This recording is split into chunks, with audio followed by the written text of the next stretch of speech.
So I hooked up a quick experiment, taking a cell phone charger, and I hacked off the end and wrapped the wires around some metal electrodes, put them in a separate pot with the exact same soil as all of my control plants. And I had like 30 control plants and 3 or 4 electrified plants.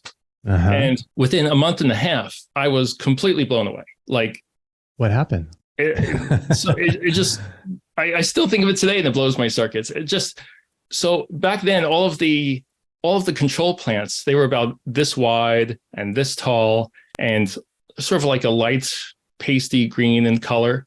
But my electrified ones were towering over it, and wider leaves, larger leaves, thicker stems.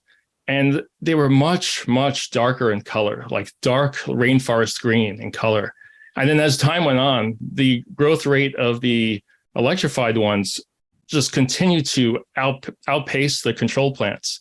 And before I knew it, they were like towering over the other ones, and the other ones were still small.